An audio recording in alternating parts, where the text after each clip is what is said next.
Hi, welcome back to my channel. Welcome back to the learning of English. Hope you are doing good. Hope you are learning your lessons well. आप अच्छे से पढ़ाई कर रहे हैं. Today, in this section, I have brought some very important rules for the upcoming examination. All those who are appearing in different kinds of examination, whether it is board examination or whether it is any other competitive examination, these rules are extremely important for you. Okay, you must learn these rules because these make a person dizzy. Okay, these rules confuse. These rules क्या करते हैं, फंसा देते हैं. तो आइए आज शुरू करते हैं कुछ स्पेशल रूल्स जिनको ध्यान देने की जरूरत है, so that you do not make mistake. So come on, let's welcome to the another episode of English. So we are starting with some important rules. Okay. Hope you will learn them very properly, very nicely. Hope you will learn them very attentively. इसको ध्यान से पढ़िएगा. These are extremely important rules. Okay. Because दिल तो जिद्दी है, दिल तो जिद्दी है, दिल तो जिद्दी है, तो जिद्दी है. ए आई आई आई आई आई आई आई आई बस दिल की सुनता जरे ये. ठीक है, तो आइए शुरू करते हैं. तो पहला रूल है कि जब कंपेयर करते हैं दो सब्जेक्ट्स को तो सुपरलेटिव डिग्री का यूज नहीं करते हैं.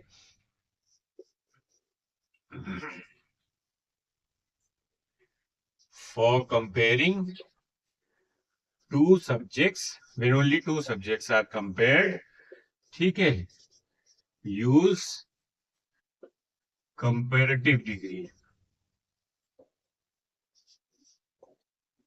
ठीक है, तो हम क्या यूज करेंगे, कंपेरेटिव डिग्री यूज करेंगे.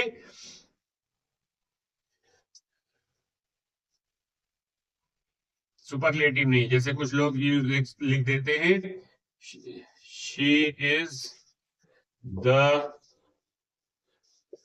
wisest of the two sisters. She is the wisest of the two sisters. तो ये एरर है क्योंकि दो हैं, sisters are two. So when we are comparing two things, two subjects, two nouns, two pronouns, when we are comparing only two, जब हम दो लोगों के बीच में कंपैरिजन करते हैं तो हम कंपेरेटिव डिग्री का यूज करते हैं. So she is wiser of the two, और the हट जाएगा. कंपेरेटिव डिग्री से पहले द का यूज नहीं होता है. There is only one exceptional case where the article the is used before comparative degree. वो हम आपको बाद में बताएंगे. First is this rule, so she is wiser of the two sisters. या कोई और सेंटेंस ले लें.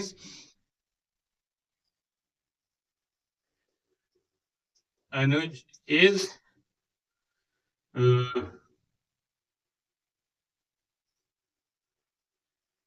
slower of the two friends. ठीक है, Anuj is slower of the two friends. अब अगर यहां पर हम टू को रिप्लेस कर दें थ्री से, if I replace this two with three, then suppose there are more than two friends, then क्या हो जाएगा, अनुज is the slowest हो जाएगा. Why? Because we are now comparing three friends together. So when we are comparing three friends or three subjects more than two, then we are using superlative degree. So the answer will be Anuj is the slowest of the three friends. Yes, slowest among the three friends. ठीक है. But when you are using comparing only two, then use comparative degree. ठीक है. Then you are supposed to use what? Comparative degree. ध्यान रखिएगा, ये बहुत important rule है. इसमें लोग बहुत गलतियां करते हैं. That people use superlative degree for comparing two also. जबकि दो के बीच में कभी भी सुपरलेटिव डिग्री बन ही नहीं सकती है. जैसे Delhi is more polluted than Lucknow. So Delhi is more polluted than Lucknow because Delhi is being compared to Lucknow. Only two subjects are there. One is Delhi, another one is Lucknow. So since we are comparing only two subjects, so we are supposed to use comparative degree.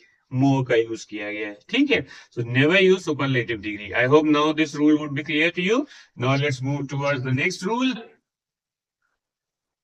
Next rule क्या है?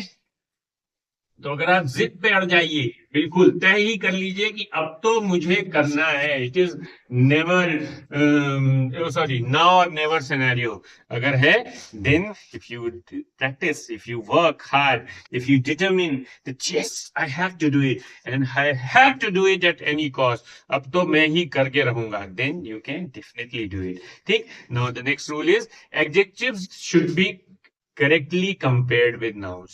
Adjectives should be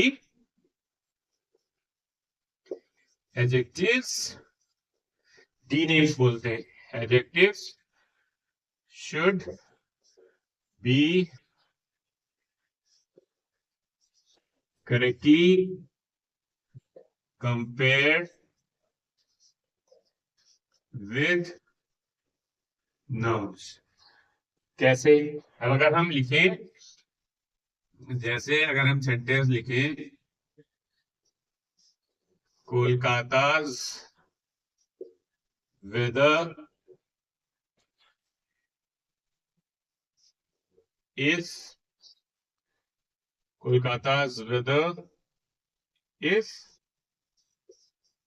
hotter than, क्या कौन सा शहर बता दे? कोलकाता's weather is hotter than Shimla. चलो शिमला लिख देते हैं. Shimla is a what hill station. So Kolkata's weather is hotter than Shimla. Now adjective should be compared directly with the nouns. अब हम यहाँ पर what are we talking about? We are talking about the weather of Kolkata. We are saying Kolkata's weather. Not we are comparing Kolkata to Shimla. So this sentence has an error. इसमें गलती है. गलती क्या है? गलती ये है कि वेदर, कोलकाता की वेदर का कंपैरिजन शिमला की वेदर से कर रहे हैं. We are comparing Kolkata's weather to that of Shimla's weather. We are not comparing Kolkata's weather to Shimla. So this is the error here. Okay, यही गलती है यहाँ पर. तो अब इस गलती को हम कैसे सुधारेंगे? What we do is we add that of here, then that of Shimla. You लिखेंगे हम, कोलकाता's weather is hotter than that of Shimla. तो that of ऐड कर देने से that refers to weather. पहले क्या था? वेदर का शिमला से कंपैरिजन कर रहे थे. But what we have to compare? We have to compare the two like objects, similar kinds of objects का कंपैरिजन किया जाता है. So the noun weather has to be compared to the weather of Shimla, and that's why that of is added. एक और जैसे sentence देख लें.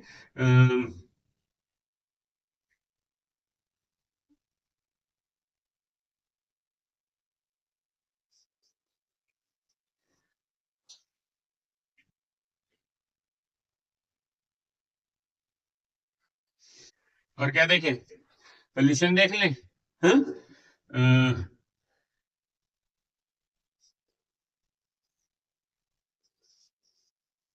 The pollution level of London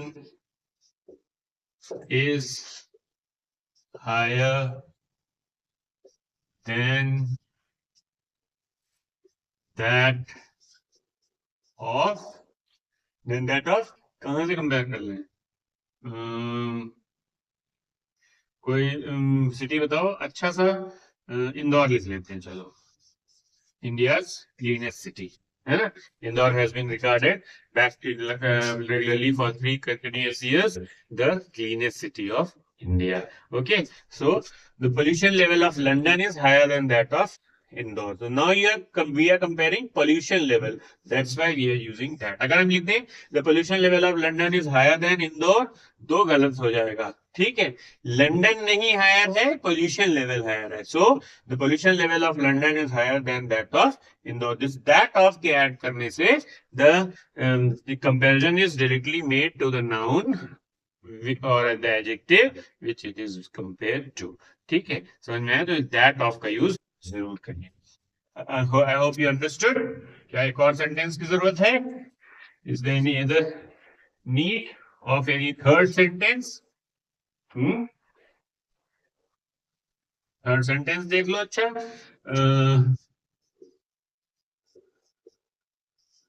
the population of Chandigarh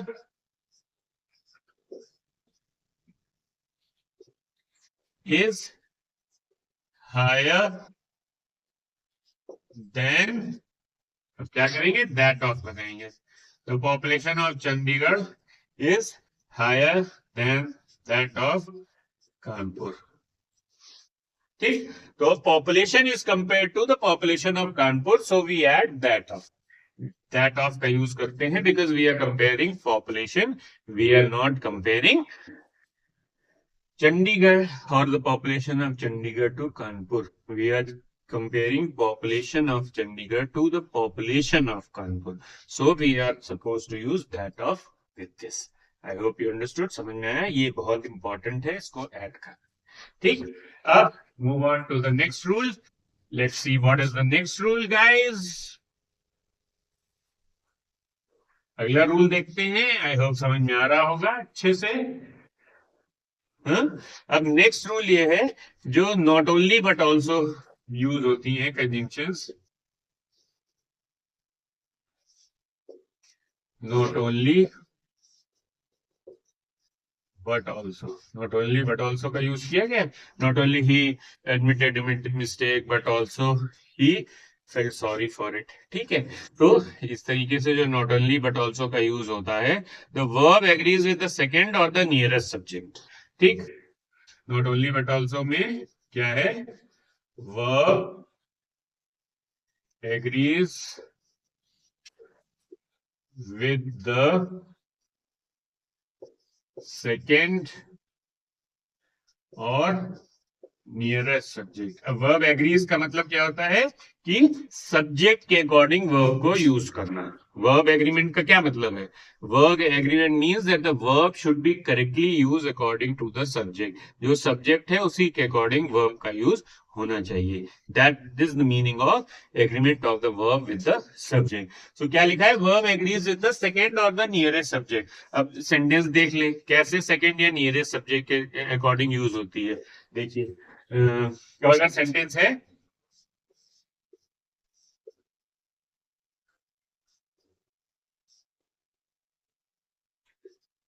I hope you are understanding. No, I hope you are understanding. Not only the commander, but also the soldiers were killed.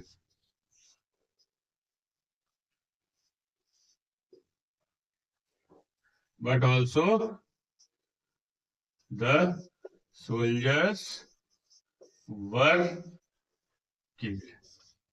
अब देखिए इसमें see the difference. Not only the commander but also the soldiers were killed. तो second subject क्या है? Soldiers. Commander is singular, second subject is plural, और verb किसके पास use हुई है? प्लूरल के पास. So the verb is plural. Not only the commander but also the soldiers were killed. ठीक, एक और सेंटेंस. तो क्या है rule? Verb agrees with the second on the nearest subject. तो जिस सब्जेक्ट के पास यूज होगी उसी के अकॉर्डिंग वर्ब यूज होगी, सिंगुलर और प्लूरल. ठीक, mostly not only but also में सेकेंड सब्जेक्ट प्लूरल ही यूज होता है. In case singular subject is use then you are supposed to use singular. जैसे एक और सेंटेंस लिख ले.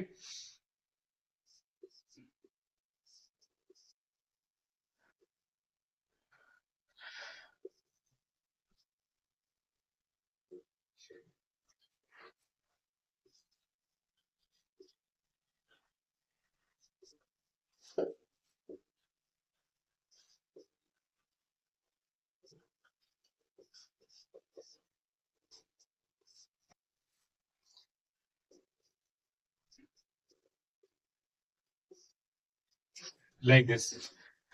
Not only Zareen, but her friends also were invited to the party. So Zareen is singular, but her friends is plural. So the verb uses plural.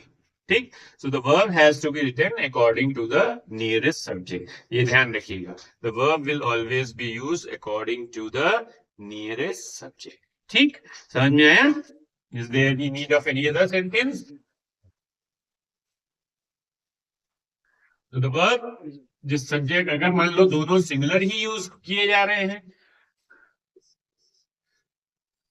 Suppose not only Suresh but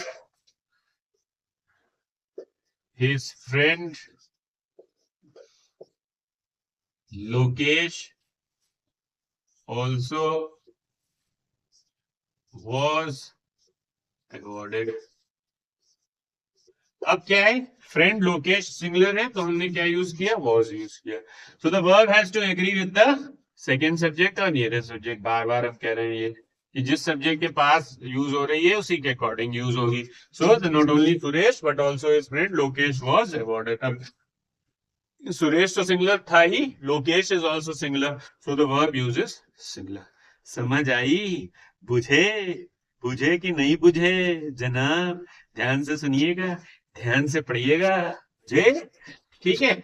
now let's move on to the next.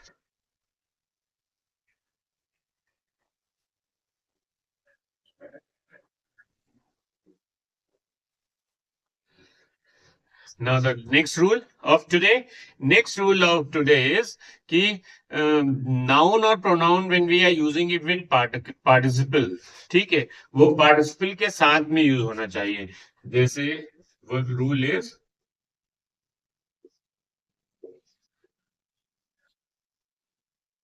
noun और pronoun जो भी use की जा रही है, ठीक है, जब participles का यूज होता है should be used with participle. जब participle का से हम सेंटेंस शुरू करते हैं ना, participles होते हैं अलग अलग तरीके के. कौन कौन से होते हैं? Present past tense, perfect participles आते हैं, थ्री काइंड्स ऑफ पार्टिसिपल्स आते हैं, these are different forms of verb. तो हम क्या करते हैं कि जब इनके साथ नाउन या प्रोनाउन का यूज जरूर होना चाहिए. मोस्टली क्या होता है, कैसे लिख देते हैं,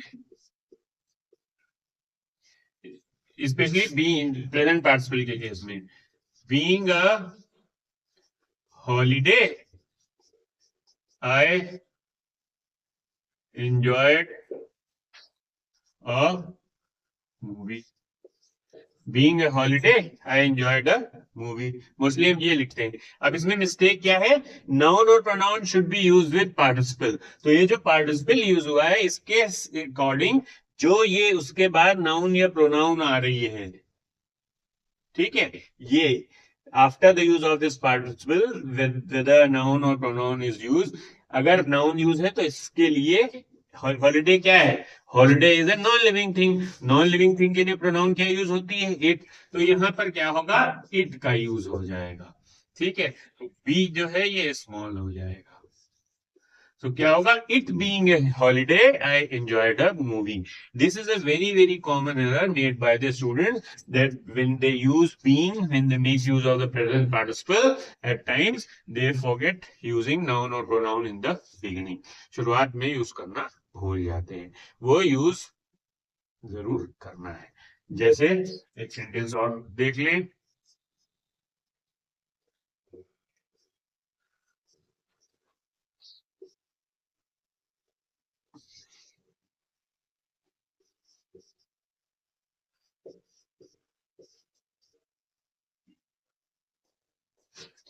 Like this, being cold, Rohit stayed at home. So be cold के लिए यहाँ क्या यूज करना है, it यूज करना है. It being cold, Rohit stayed at home.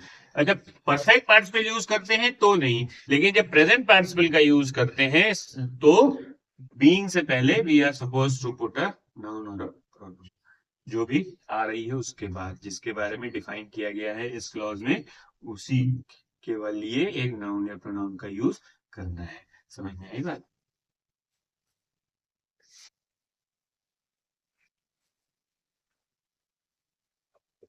तो जो भी एडजेक्टिव वर्ब जो भी जिस चीज का भी डिस्क्रिप्शन दिया जा रहा है उसके बाद आनी है। जैसे